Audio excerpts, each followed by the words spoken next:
नमस्कार, आप देख रहे हैं सी न्यूज़ भारत और मैं हूं आपके साथ आकांक्षा यादव। वक्त हो चुका है न्यूज़ बुलेटिन का, तो चलिए निगाह डालते हैं इस वक्त की खास खबरों पर। एटा की 3 ब्लॉक प्रमुख सीटों के चुनाव में 2 सीट पर सपा का कब्जा रहा, जबकि 1 सीट भाजपा के खाते में आई। अलीगंज ब्लॉक से भाजपा की रेखा शाह की पत्नी डॉक्टर अशोक रत्न शाह ने जीत हासिल की। बता दें कि अलीगंज सीट पर करीब 3 दशक के बाद भाजपा ने सफलता प्राप्त की है। एटा से सीनू संवाददाता अशोक गुप्ता की रिपोर्ट। स्थानीय थाना क्षेत्र के खंड विकास कार्यालय पर ब्लॉक प्रमुख पद के लिए सभी 100 क्षेत्र पंचायत सदस्यों ने अपने मताधिकार का प्रयोग किया। प्रमुख पद के लिए 3 प्रत्याशियों ने अपनी किस्मत आजमाई, जिसमें निर्दलीय प्रत्याशी नीलम सिंह पत्नी राजेश सिंह 55 वोट पाकर विजयी घोषित हुई। 44 वोटों के साथ अपना दल एस प्रत्याशी राहुल सिंह दूसरे नंबर पर तथा सिर्फ 1 वोट के साथ सपा प्रत्याशी सत्य प्रकाश तीसरे नंबर पर रहे। जौनपुर से सीनू संवाददाता आशुतोष मिश्रा की रिपोर्ट। खबर राजधानी लखनऊ के हसनगंज थाना क्षेत्र से है, जहां बाबूगंज में पालन विभाग के ऑफिस क्वार्टर में रिटायर्ड कर्मचारी विकास मोहन अधिकारी का संदिग्ध परिस्थितियों में शव मिलने से हड़कंप मच गया। बताया जा रहा है कि मृतक विकास मोहन अधिकारी अभी पिछले साल सीनियर ऑडिटर पद से रिटायर हुए थे। बंद घर के अंदर शव मिलने से तरह तरह की चर्चाएं व्याप्त हैं। वहीं मौके पर पहुंची पुलिस के मुताबिक शव लगभग 10 दिन पुराना बताया जा रहा है। बताया जा रहा है कि ऑफिस क्वार्टर में वह अकेले रहते थे। स्थानीय लोगों द्वारा हत्या की आशंका जताई जा रही है। फिलहाल पुलिस ने शव को पोस्टमार्टम हाउस भिजवाने के बाद मामले की जांच कर रही है। सर, पशुपालन निदेशालय में एक बॉडी मिली है सर, किसकी बॉडी और कैसे उनकी मौत हुई?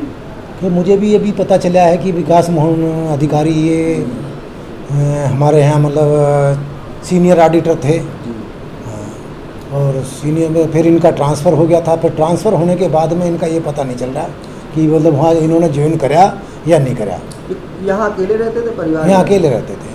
तो आज आप लोगों को कैसे पता चला? नहीं तो अभी आप लोगों यहाँ मतलब स्टाफ ने आकर बताया, अभी पता लगा हमें भी। हम तो मतलब अचानक मेरी भी तबीयत खराब थी तो मैं भी अभी आया।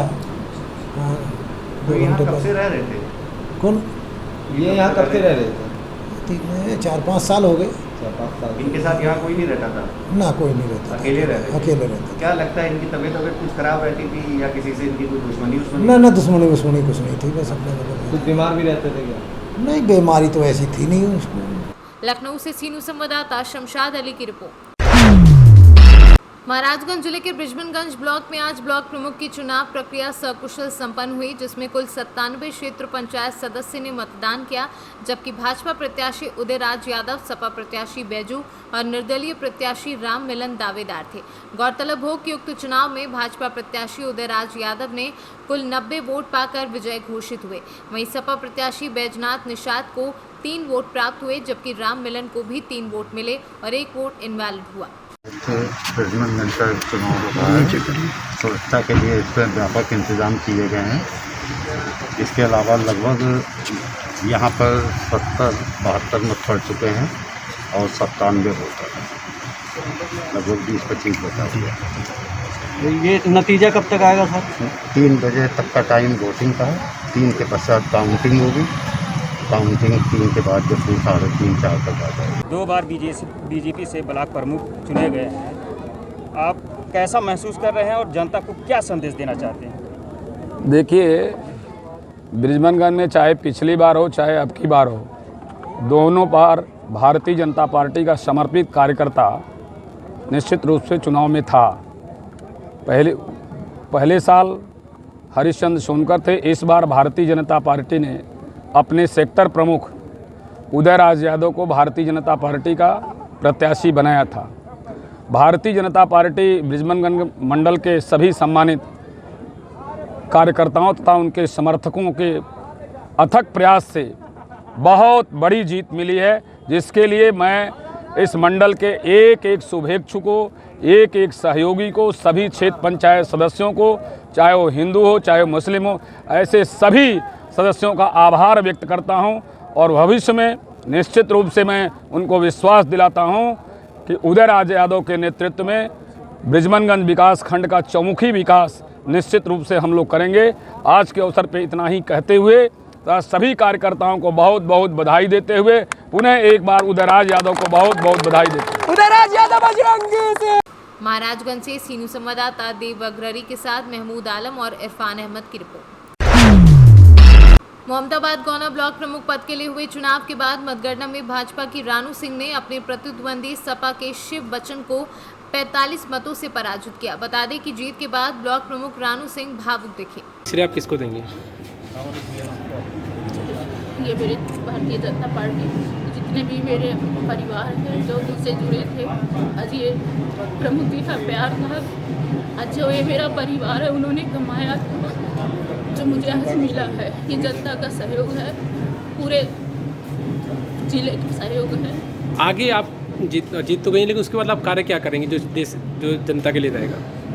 जनता के लिए जो भी कार्य है मैं पूरी शिद्दत और ईमानदारी से उनके हक में करूँगी।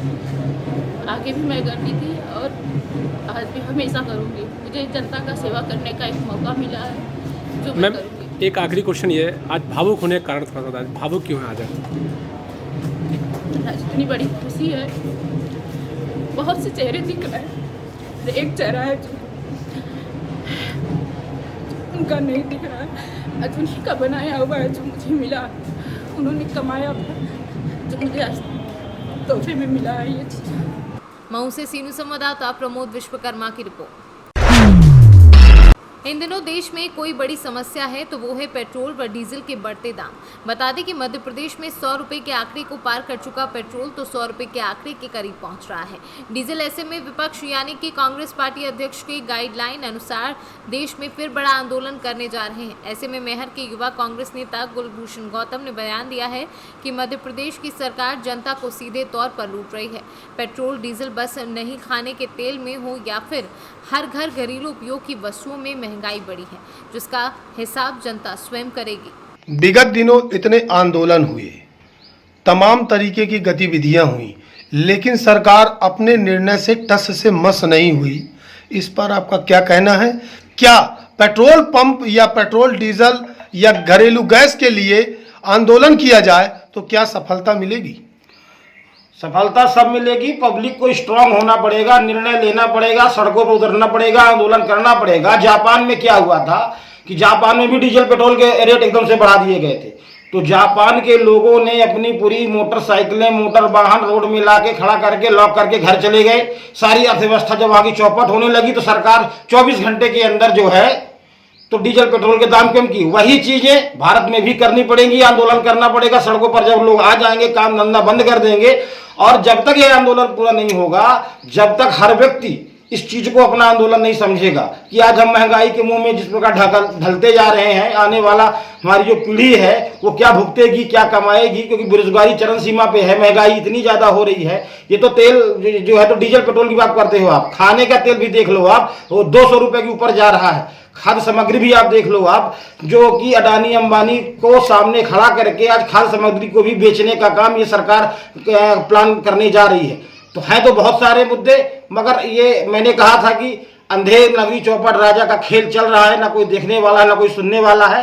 हाँ, हम आंदोलन करेंगे, आंदोलन के माध्यम से लोगों को जागरूक करेंगे और बहुत ही जल्द इस सरकार का घड़ा भर चुका है, फूटने वाला है। कुलभूषण जी, जैसा कि देखा जा रहा है यूपी में 95 रुपये चल रहा है डीजल, पेट्रोल, और एमपी में 111 रुपये के लगभग पहुंच चुका है। तो ऐसी क्या शिवराज सरकार सुविधा दे रही है ग्राहकों को जिसके कारण वहां की अपेक्षा यहाँ इतना महंगा पेट्रोल है? क्या सुविधाएं हैं, कुछ बता पाएंगे? ये शुरू से चला आ रहा है। कुछ राज्य टैक्स कर जो है तो कम लगाते हैं, कुछ ज़्यादा लगाते हैं, और मध्य प्रदेश हमारा सारे पूरे भारत के अंदर एक ऐसा राज्य है जहाँ पे सबसे ज़्यादा कर टैक्स लगाया जाता है। और इन 14 सालों में जब से भाजपा की सरकार रही है तब से डीजल पेट्रोल का कर सर्वाधिक रहा है। और उसी के उसमें आप बिहेव में देखा जाए तो यूपी में कम था, क्योंकि बड़ा राज्य था, वहाँ टैक्स कम है। अब ये अपनी अपनी सरकार को आखिर इतना टैक्स लेकर सरकार पैसे की करेगी क्या, जबकि कोई विकास नहीं हो रहा मध्य प्रदेश में? इतना बड़ा टैक्स लेकर विधायक खरीद रहे हैं, सांसद खरीद रहे हैं, चुनाव, सोशल मीडिया, इनका पैसा टोटल चुनाव प्रचार में, सोशल मीडिया में, विधायकों को खरीदने में, सरपंचों खरीदने में, प्रधानों खरीदने में, इसमें जा रहा है। विकास गया तेल लेने, इनको विकास से कोई लेना देना नहीं। जनता को आप कैसे समझाएंगे कि हकीकत क्या है? जनता मूर्ख नहीं है, आजकल की जनता जागरूक हो गई है और जनता जागरूक हो रही है। वोट परसेंट आप देख लो तो बढ़ा ही है, कांग्रेस का घटा नहीं है। सरकार बनती बिगड़ती रहती है, तो उससे ज़्यादा प्रभाव कुछ पड़ता है नहीं, मगर जनता जागरूक हो रही है। हम आंदोलन के माध्यम से जनता को जागरूक करने का काम कर रहे हैं और माननीय कमलनाथ जी और राहुल गांधी जी के बताए हुए रास्ते पर चल रहे हैं, जिससे सफलता निश्चित ही प्राप्त होगी। सतना से सी न्यूज़ संवाददाता कुलदीप द्विवेदी की रिपोर्ट। फिलहाल के लिए न्यूज बुलेटिन में बस इतना ही। देश और दुनिया की तमाम बड़ी खबरों के लिए देखते रहे सी न्यूज भारत।